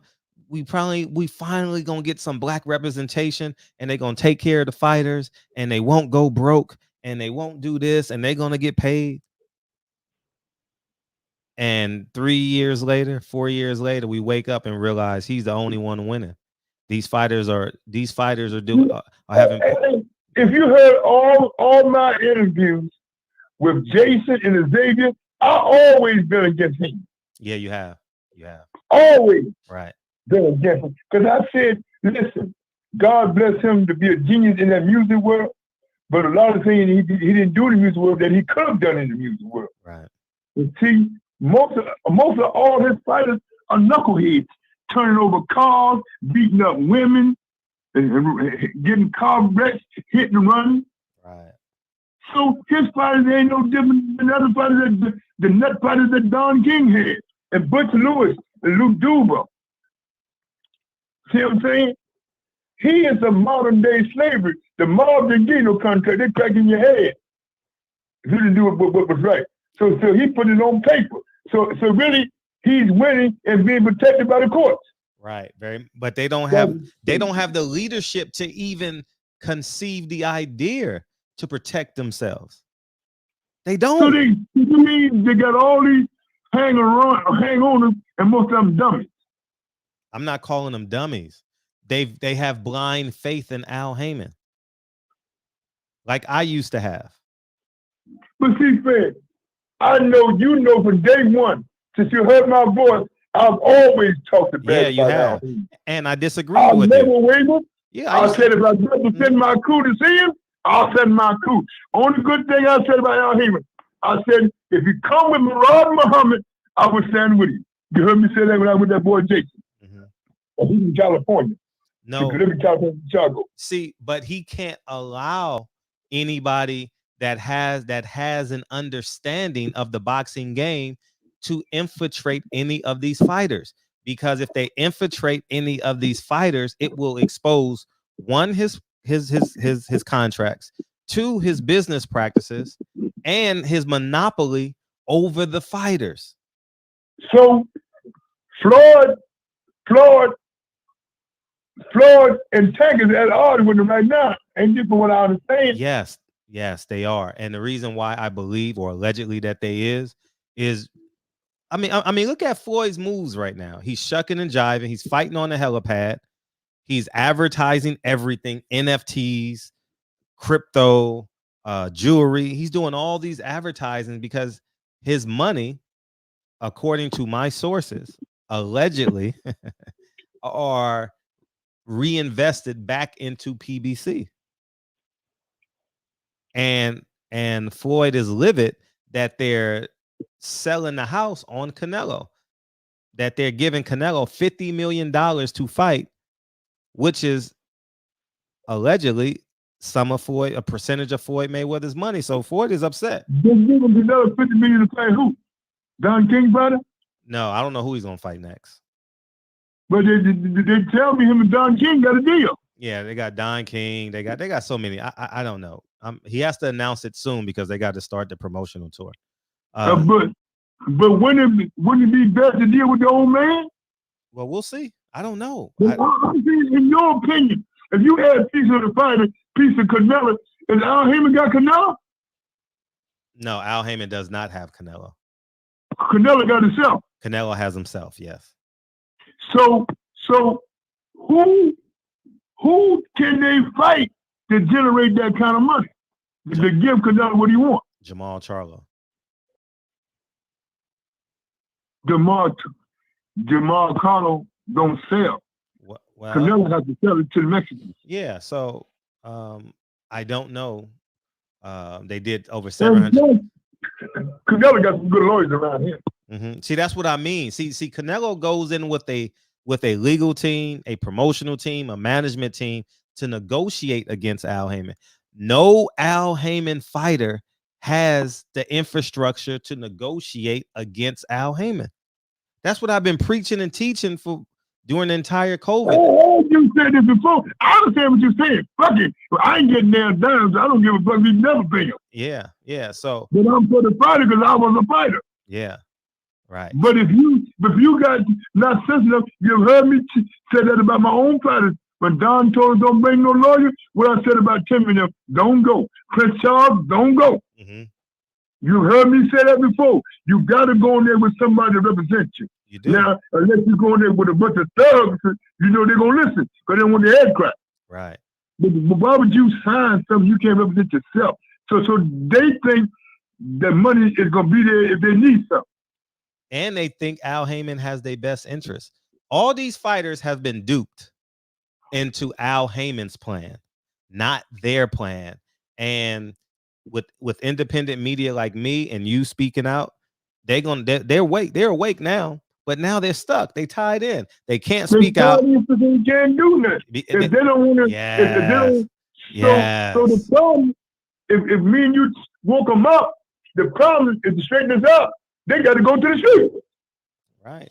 They still got because you can't go to no legal team because you know he knows a bunch of them Wall Street lawyers that he owns. Yeah, and they will back him because their money is there. And they can't afford it. What fighter can afford to take Al Haymon to court? Can't no fighter. He's paying them. Unless they get a lawyer pro bono. Yeah, but that don't have the money because he gave motherfucker. Yeah, I mean that may be the case, but what pro bono? I mean, it can happen. It definitely can happen. I mean, you can have a friend that just graduated from college and that's excited and may want to take on the case, but Yeah. Mm-hmm. But the only man I know to take on the case is my crazy ass friend out there, Dean Jeffrey with the strip joint, because he's a Jew gangster. He don't care. He got all that strip money. Now you did say something about Al Haymon and a transvestite. There's paperwork on that, you said? Yeah, put it up. Put it up. I'll pull it up. Don't take my word. There's a couple of articles been written about that. Really? Yeah, bro. There's a couple of articles been written about that, brother. I ain't wrote it. The white folks out there in California wrote it. And to your recollection, what did the article say? The article says something about that's what he liked. And the transvestite told the story herself. Really? Yeah, bro. I'm just saying what's in public knowledge. I don't know about that shit, man. All I know is I'm getting hungry now. My stomach's driving. I don't know, man. But what I do know, I'll stand on what I said. Fuck Al Haymon. See, I ain't them fighters. I'm a real gangster. If you're wrong, you're wrong. You duping your own brothers. Because what it is, he trying to make it look good, make them white folks that he done dupe out of their hedge fund money, that he doing good things. He duping his brothers to keep him getting his head cracked by that hedge fund crew. See, them white boys ain't stupid. A lot of them white boys know a lot of street thugs, man. He been not playing with them white boys, man. A lot of them white boys checked out. They ain't no tough guys, but they know a lot of tough guys. Mm. And a lot of them fathers and uncles know people downtown. So you never know who a motherfucker know, man. He better stop playing with them fighters and playing with them people's money, man. Because a lot of them fighters, I don't know about Fred. Fuck you. I don't woke these motherfucking fighters up. I don't give a fuck about it. The only reason why I don't move is because his big homie, DK, DK told Carl to tell me to stand down. Because I don't give a fuck about him. Because I know, I didn't know what he was really doing. I know he was doing something crazy. Once I heard Floyd said something, I didn't know what it was. So you just explained it to me. I know it was something crazy because you know from day one, I always said he was no good. I always cussed him out, and I always called him the Hollywood charade. You know that. I never had nothing good to say about it. Wow, it is true. Let me share this so people can see it. Wow. I know I'm gonna get a steak sandwich tonight. I know I don't woke you up, baby. I'll tell you something you didn't know. No, wow. I know I'm gonna get a steak sandwich when this is over. No, you already got the steak sandwich. Anyways, where we at? What steak sandwich I got? What it say? What steak sandwich? No. Fuck the transvestite. What steak sandwich I got? Fuck you talking about? I'm ready to go now. Oh man, god damn. Al Haymon alleged sex tape with she-male Foxy reported missing. Yeah, that's it. Damn, that's scary. So yeah. Bruh. Yeah, I didn't know that. You didn't know about that. What steak sandwich you already got? What the fuck are you talking about? Why you cursing at me? I was joking. Why you cursing? No. I'm doing that for a reason. Catch on, friend. I know what I'm doing. See, I want the people to think that you mad at me. I'm mad at you. I know what I'm doing. Let me hustle, friend. Okay. Other than you. Okay. Keep hustling. That is crazy, friend. What is wrong with you? You want to feed your brother? All right, so you guys, seen this article before about Al Haymon. Yeah, you never seen this article? I did not know this, dog. My gosh, damn. Don't tell me, doctor. Tell me I don't know how to dig up, go to the graveyard. I went to the graveyard on him just like I do to get a tip, get a pony for somebody. He took it off the internet. Bro, you took it off? No, he did. Somebody did. Yeah, you took it off, but you found a way to get it. So now, Fred, tell the public I wasn't lying. It was public knowledge. Make sure you know that I wasn't lying, that you saw it yourself, public knowledge. I posted it. They see it. They see it. Oh, man, that is crazy. Wasn't that crazy? Nah, that's not cool. Listen, he didn't tell it. The transvestite told it. Yeah, the woman tells the story. I'm looking at it. Wow. Only what his big homie said. Only in America. Only in America. My gosh. See, Fred. So you think I'm crazy? So now your witness think I'm crazy, but I don't know what the hell I be talking about. Only thing I'm saying, that's what he like. God the best of Noah. Only God can judge him. I ain't judging the man. That's on him. What he do. He spend his money any kind of way he wanted. He spend the fighters' money any kind of way he wanted to spend. He just took it from the fighters.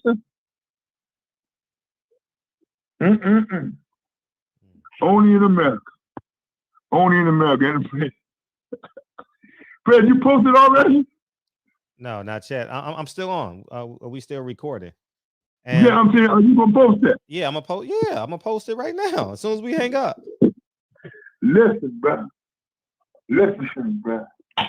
Now you see why I always say try to find something that's been printed.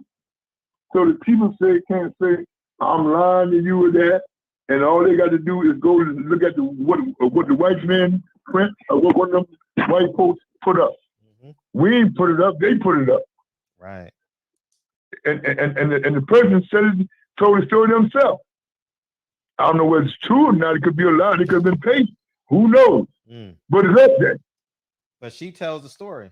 She tells it's her account. It's her account. Like she's telling the story.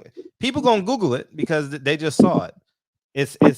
I mean, that has nothing to do with boxing, but it may be one of the reasons why he's private. You know, he has a private life that that it is what it is. So no, it has nothing. You're right. It has something to do with boxing. You don't know. We don't know if he's spending the money taken from the fighters on his private life or not. Sure. Come on now. Sure. It got something to do with boxing. Sure. And guess what? People gonna find out because my platform is pretty big. So it's about to get out there. So it is what it is, man. It is what it is, Fred. It is what it is. It ain't something that me and y'all say that. Me and Barbershop Fred, Leon Muhammad Sports Production, in association with the late brother Xavier Porter and Troop the Five, which we're gonna carry on. Rest in peace, champ. It ain't got nothing to do with us. Ain't got nothing to do with our platform. That's what somebody else print, and the person gave that account. We ain't put that out there. They put it out there first. We just got it from the white folks that put it up. Mm-hmm. I want to make that known. We just got it from the white folks. So don't y'all be bad mouthing us. We giving you boxing, and we giving you, and even though Fred said the guy that do with boxing, y'all, yes it is, because we don't know if some of the fighters' money is going into his private life. Because we know a lot of lawyers, a lot of managers were taking fighters' money in the past and living happy lifestyle, and the fighter wound up broke. So we know that this could be done, that this has been done.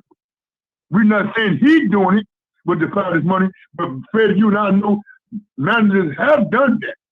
We know recently the manager was taking a managed pack by our money, and he put the blame on Murad Muhammad. So that's how Murad Muhammad and wound up with Manny Pacquiao, because he was signing Murad. The fighter said, "Oh, Murad never gave me the money," and the manager, Filipino manager, he was doing all kind of stuff down there in Florida, Pensacola, Florida. Roy came about that when you go to Roy.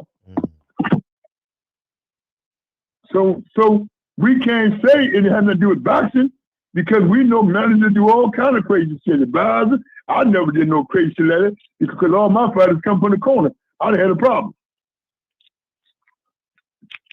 So the world gonna know about this, Fred. You gotta have a platform. Yeah. All right, next question. Keith Thurman. Keith Thurman fights tonight on pay-per-view. What? Yeah, Keith Thurman fights tonight on pay-per-view. Okay, you gotta do something, Fred. I'm gonna do something. Yeah. You coming up, Fred. Now, say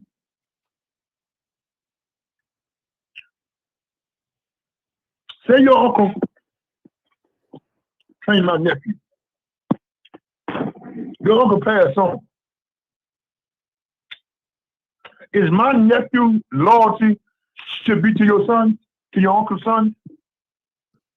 Yes. Let me ask you that question again now. Okay. My uncle, your uncle trained my nephew. Your uncle passed on. Your uncle passed on from cancer. Should my nephew be loyal to his sons? Should. I mean, he's not obligated to, but he should be. Yes. Okay. Now you answered a question that a lot of people don't agree with you, and a lot of people agree with you. Why I said that question? Keith Thurman is still loyal to Ben Geddes' sons.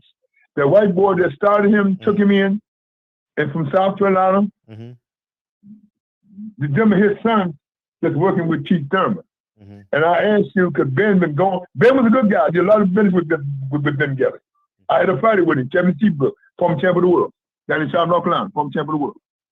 I worked with Ben, but I don't think that the sons have the best interest as Ben had for them. Because the sons don't think like Ben thinks. Ben thinking was, Ben never would have had him associated with Al Haymon. Never. Ben was a smart old Southern, had a bunch of them old redneck lawyers around him that never would have dealt with Al Haymon. It didn't been since the Klan point. Right. In Cleveland. Right. So that's why I asked you, do you think the loyalty should be there?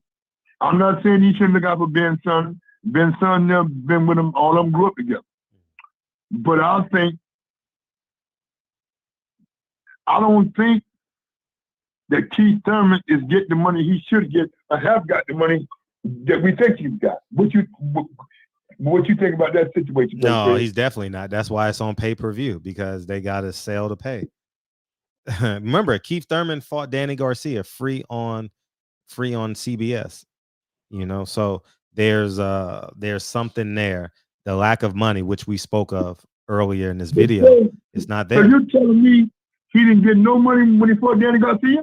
No, he did. That's the point I'm making. And it was on free TV. So the fact that you've gone from free TV on Channel 2, CBS, to now fighting on pay-per-view against a non-worthy pay-per-view opponent means Al Haymon does not have the money in his coffers to guarantee Keith Thurman a $3 to $4 million purse. He's depending on the loyal boxing fans to buy this fight. And I've told that. So now let me ask you something. Now, I know me and you are the smartest guys in the world, but we do know a little something about this shit, don't we? A little bit. So now you're telling me what kind of team these guys got, man? What kind of what? What kind of teams they got? They can't have you don't see, that's what I explained. They don't see. Now I'm woke. I was a blind. Basically, Al Haymon was like the Democratic Party. Yeah, he was like, no, he wasn't a god to me, because I don't necessarily. Nah, I wouldn't even put him on that level. But I something like that. Yeah, something like that. Maybe a cousin. He see, I blindly supported him without doing my research or sitting down thinking, because I wanted him to win so bad. And I love Sam Watson. Like I have endless amounts of love for Sam Watson, right? So if Sam is on the move, I'm supporting it 100%. And so I sat down during COVID, because I got nothing to do but sit down and I analyzed his business model, and I said, this is crazy. It makes no sense. No way. See, Errol Spence came on my show and said, I don't know how to put on a fight. I said, you should put on a fight by yourself. You have the Ali Act. I don't know how to put on a fight. I said, you should have called me. But the point I'm making is that is what Al Haymon wants. That's what he wants. He wants them dependent upon him. You can't sue the man that pays you, because you can't afford to sue him. So let me ask you something. Yes, go ahead. Now, all these little companies he got working for, the only one I thought he was scared of was Lou DeVella. Mm-hmm. So he was a gangster. Sure. For real. He's a gangster for real. Right. And Tom Brown is just eating. Tom Brown's a yes man. He's basically yes, Al, yes, Al, yes, Al. But my guys out here, they don't give a fuck about it. Right. Marshall Kaufman, them motherfuckers, them Jew motherfuckers out here, they don't give a fuck about it. His son is not doing too well. Money. When he send that money in here, they do what they want to do with it. Mm-hmm. So now, I saw Bridget's face in Atlantic City. She wasn't too happy. And Sylvia wasn't there. I don't know what's going on with Miss Sylvia. I haven't seen Sylvia in a long time. I haven't seen Miss Sylvia, and I like them a lot. Like I've never spent much time with them. I always walk past them in the hotels and say hi, pay my respects. But I like how they treat the fighters. I like how I like how they treat the fighters. Very much so. I can say that. I'm gonna find out. I'm gonna ask Bill Haney. Bill Haney, is she in Vegas tonight? Don't say it out loud. No. No, I'm in my house. No, I'm saying it. No, I'm saying it. Don't tell the world your sources now. No. No, I ain't telling my story. I ain't telling my story. I'm just going to find out from some fighters. Matter of fact, I'm gonna tell you. I know who love her real well. Archimo's daughter. She'll tell me she ain't begging now because when she go to Vegas, she always reach out for Archimo's daughter. Yes, I believe she's still in Vegas though. Because a fighter told me. Because a fighter told me that he met her and he was surprised that she had a Bentley. So Miss Sylvia Brown has a Bentley. So she lives in Vegas. Yeah. So yeah, she lives in Vegas. Yeah. So I heard. Yeah. But I want to know if she's with them the night at the fight. Okay. That's what I was going to ask Archimo's daughter. Okay. Got it. Yeah. You know. Archimo, my man is close to that new organization, that girl, Idi0t-He. My man, Lindsay Tucker's with her. That's my guy from New Jersey. That's my guy. Gotcha. And he would tell me, because I think Idi0t-He, she just did, her organization just did his first world title fight in the United States. That new organization, I don't know the name of it, but I know Lindsay Tucker is her rating champion. He used to be with the IBF. Right. Lindsay Tucker. Right. Got it. Yeah, that makes a whole lot of sense. So I don't know. You and I will probably find out at the same time, because this Adrien Broner. I got much respect for her. I used to didn't like her, but once I talked to her, she's a very nice person and concerned about the fighter. I like. She cares. She cares. Yes, she cares. Her husband's a good guy. Everybody was saying, "Oh, she runs him." No, I heard her tell a lot of women, "I don't run him. He just quiet. When I get on his nerve, oh, he got something to tell me." Should I be, because she is her as a woman, but a lot of people would say when she in New York or in Pennsylvania, the Barclay in the hotel, he said, "Go do this, go that." She just go do it and don't say nothing. Yeah. But a lot of women with their fighters say, ain't no. A lot of fighters say, a lot of scared things. Ain't no bitch gonna run me like that. Yeah. He don't say that, man. He don't disrespect his wife, and that's why she's a good person. Because that fool, I don't talk to him when that fool out of setback. He's really a damn idiot. He's really an idiot. I'm 2 minutes from cracking him in the head tonight, telling people I'm lost. I'm 2 minutes, but who that grabbed me? Xavier's grabbed me. I went at the late Davis Porter said, "Man, I ain't got no bail money to get locked up. I ain't gonna get locked up. All you gotta do is get me on the train. If you wrap me out when you get back to California, I had them niggas out there. I had them crips out there cracking me in his head. For real. I said, I got niggas all over the world. He's a real, and he was an idiot. Him and that big fat motherfucker, because I'm fat too, y'all. That big fat fool with the glasses that ESPN fighter. What's that fool name? Raphael. What did they do? Who? The big fat guy that ESPN fighter. Always at top rank. So Raphael or Rudiel. What did they do? Big fat motherfucker with glasses. A black guy? A white guy. Raphael. Dan Raphael. Dan Raphael. Ain't he the worst? Oh my God, he's horrible, man. He's horrible. Yeah, I don't like him. Yeah, he's so horrible. I told him, man, that I would smack the shit out of him. Bruce Campbell asked me to leave him alone. Top rank asked me to leave him alone. So I said, "Listen, Bruce, he get out of line. Me and you go back to the days of Chris Duncan and Ali back in the early 70s. But I get his head cracked for real. I ain't got to do nothing. Because Zab Jr. and all them niggas love me. All the other brothers love me. Because they know I'm a stand-up guy. But he's horrible. Ain't he horrible? Yeah. He's horrible, man. Do you see some of the shit that he writes, Fred? Yeah, no, but he shouldn't have got the job. Just based off what he looked like. He shouldn't have got the job. And Fred, he got a nerve to have a 3-year-old son. What girl gave him some coochie? That's crazy. It makes no sense, man.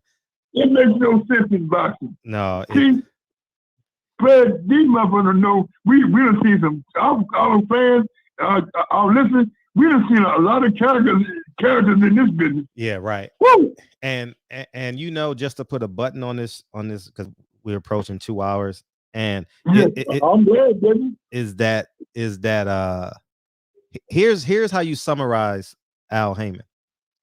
He's never given Brandon and Marcus and Sam the freedom to do their own promotional company and or management company. Say what you just said again, and I'm gonna tell you what I know, what I was told. Okay. Here's how terrible of a micromanager Al Haymon is. He's never given Brandon, Marcus, and Sam the freedom. I don't know if it's true, but 20 years in the game, I would think Marcus and Brandon and Sam would have ventured off, and to, even if you can't put fighters here, you can put your other fighters on Top Rank, you can put your other fighters on the Zone, and you can have money coming in from 40 different angles. And because that's what I would have done. There's no way in hell I would just be getting one check from Al Haymon. You know, I would have had relationships with everybody else in the game, and they do, but I'm talking about just from a business perspective. But what I will say, yes, go ahead. But you know what? What? A lot, from what I understand, Louis Jr. is helping them guys get money from other angles. Louis Jr. has connections all over the world because of his father. And what you said is true. But also, what you said is true. But them guys is doing a lot of things other than boxing. Remember, they was ball players now. Yeah, he was a baseball player. Yeah. And they got guys signed to them that's playing basketball, baseball, that signed to them and their father that's playing overseas. I know this for a fact because I know a kid out of Philly that they got signed. Yeah, that play overseas. Yes. They smart, but he ain't smart as them because them kids come out the streets. Them kids know the hustle and bustle. And you know, with Sam's personality, Sam got a lot going on more than he thinks Sam got going on. Sam ain't no dummy, bro. He ain't no dummy. People think he just taking pictures. That's a front. What you think? Oh, I know. Oh, I know Sam is moving and shaking 1,000%. No, I'm just saying from a loyal soldier, you saying after being loyal to him for 20 years. Plus, 20 plus years. Like, hey, Sam, go off and start your own thing. You know, you still got this coming in, but go get your own fighters. But you know what? Al been in the game 20 years. Yeah. No, but what I'm saying is they've been together since Motown. You understand? They've been together since Marvin Gaye. They've been together since, you know. So you telling me that Al and Sam had something to do with sexual healing? Yeah, that was his best friend. That was Marvin Gaye's. I did a whole interview with Sam Watson about his relationship with Marvin Gaye. Close. I knew that he knew Marvin. No, they were close. Marvin told me this. Marvin introduced me to Sam indirectly before he passed when I was out there with Zuma Nelson. Because you know Zuma Nelson lived in California. I was his caretaker, me and Charlie D. Yeah. So I knew that he knew Marvin, but I didn't know how close him and Marvin was. Oh, they were close. They were close. I got some great stories of him and I have it on camera. Him and Sam Watson and oh man, great stories. But they were the stories will let me to know that they were great friends. And Sam had his best interests. You know, Sam never took advantage of him. Sam really cared about the man, and yeah, rest in peace, you know. But you know what? Come to think about it, Sam was in Philadelphia in 1983, 84. And you right. When he did this back when You damn sure right. Sam was in Philadelphia, coming back to me now. See, me and Sam didn't get really tight to about 10 years ago. It's been 10 years. Have it been 10 or 15 years since Bernard did his 20th title defense at the Staples Center? Almost 20 years since he fought that Howard Easton. Mm-hmm. Oh, Easton. Damn, that was a long time ago. Yeah. Yeah. That's when me and Sam got tight. Mm. Because I didn't know, I knew who Sam was. I knew he was in the music game. I know he was in the music game. And I knew that he knew Marvin. But now coming back to me, when Marvin did Philadelphia, Sam was in Philadelphia. Yeah. They were real close. When Marvin did Sexual Healing, Sam was in Philadelphia at the Spectrum because Marvin called me, because I was in the streets then. Marvin called me. I was in the streets then. Marvin called me, and I went to see him. I saw somebody to see him. I didn't go see him. I saw somebody to see him. Because you got to remember, my sister, my half sister that lived in D.C., her and Marvin, sister was in the same class. Because you know, they come out of D.C. Yeah, right across the street from the Florida Grill Cafe, right down the street from Howard. They went to that high school. Well, yeah. Yep. Mm-hmm. That's true, they went to. Right across the street from the Florida Grill. It's a big it's a restaurant there. You've been there. You know about that grill, Sam? Man, come on, man. I go there every time I go there. Right across the street. Yeah. So as we close out, brother, that's all. You got something else you want to put out there? No, we got plenty of interviews to come, man. There's no sense in even making this a 3-hour interview. But yeah, we did it on, bro. So let me eat and let me go uptown tomorrow, man. I'm starving. All right, let me hang up. I gotta hang up. I gotta end this interview. So okay, go ahead. Don't forget, if you guys have a question, go to #boxing 1188. And Mr. Muhammad will come on the show and answer the question. You got to answer these questions when they send you, when they cash app you now, because. Yeah. All right. You know it, Will. And we got that interview tomorrow night live on your show. You're going to do it for sure. I'm going to do it tomorrow on his show. Y'all tune in. Right. Leon Muhammad, Sports Production, and remember of Shoot the Five, Xavier Porter, Rest in Peace Camp. I'm going to be with Barbershop Fred tomorrow night live on Barbershop Conversations. Well, they gonna be in here. Well, they gonna be in Y'all be there. I'll be there because Fred to make it happen. So I got to be there. Peace. All right, peace.